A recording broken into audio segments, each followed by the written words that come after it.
నా బొమ్మ గీసావేంట్రా? చెప్పరా. అంటే నేను దొంగతనం చేస్తానా? చెప్పు. అంటే సార్ మీరు నా ఎదురుగా కూర్చొని రివాల్వర్ పట్టుకొని గీ నా ముఖం చూడు బాగా గీ అన్నారు కదా సార్, అందుకే ఆ టెన్షన్ లో మీ ముఖం వచ్చేసింది సార్. వేసావు కదా, నా బొమ్మ వేసావు, మరి దొంగడి బొమ్మని ఎందుకు వేయలేకపోతున్నావు? రేపు నా పెళ్లి సార్. పెళ్లి సార్. ఎందుకు? ఎవరైనా పెళ్ళంటే ఎప్పుడని అడుగుతారు, మీరేంటి సార్ ఎందుకని అడుగుతున్నారు? అందుకే అడుగుతున్నాను.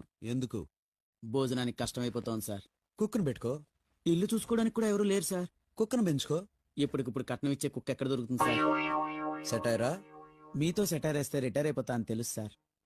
నువ్వెన్నైనా చెప్పు సుబ్బారావు, నువ్వు పెళ్లి చేసుకోవడం నాకు ఇష్టం లేదయ్యా. అందుకే సార్ మిమ్మల్ని పెళ్లికి పిలవట్లేదు. రిసెప్షన్కి వస్తే చాలు. మిమ్మల్ని ఎవడూ బాగు చేయలేడయ్యా. పొండి, నాశనం అయిపోండి.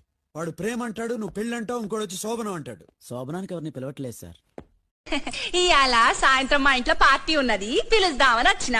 ఇయాల మా మ్యారేజ్ ఇదే. అంటే పెళ్లి దినమా? దినమేంది గలీజ్ గా, పెళ్లి రోజు అనాలే. ఓ వన్నాలు ఉన్నాయా మేడం? అక్కెవరనుకుంటున్నావు? కోకాపేట. మామూలుగా పెడతారేంటి? ఒక సాఫ్ట్వేర్ ఇండస్ట్రీ రోజు రోజు పడిపోతుంది సార్. సాఫ్ట్ గా ఉంటే ఏదైనా పడిపోతుంది సార్. కంప్యూటర్ గురించి ఏం తెలుసా నీకు? టికెట్ లేకుండా రైలు ఎక్కడ అనుకున్నావా? నీ ఏదో వెళ్తే లేడీస్ దగ్గర చూపించు, మా దగ్గర కాదు. కంట్రోల్ ఎవరు సార్? అది కాదు బొక్కాచి. అన్ఎడ్యుకేటెడ్ బ్రూట్స్ వాడతో మనకేంటి సార్? నీకో నమస్కారం రా. ఇలాంటి డెసిషన్ తీసుకోకరా. నిన్ను చూస్తున్న నాకు భయం వేస్తుంది. నీతో కలిసి కాపురం చేయాలంటే. వీడు రమణ కొంచెం ఎక్స్ట్రా ఎక్కువ, వీడు బుజ్జి, వీడి కొలెస్ట్రాల్ ఎక్కువ. చూసా తొందరపడ్డాడు, వీడికి అన్ని ఎక్కువే. అడుగు. అలాగే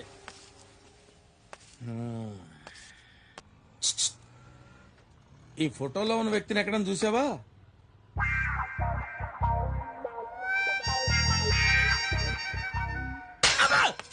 ఏరా ఎక్సెక్టింగ్ గా ఉందా? ఆ వెనకాలే పెట్టుకున్నావు, చూసావా అని నన్ను అడుగుతావే? డిటెక్షనా? నువ్వు ఒక ఎర్రగారెడ్డివి, ఆడ సంవత్సరం రెడ్డి. మరి చల్ చల్ చల్. వెళ్తానండి సార్.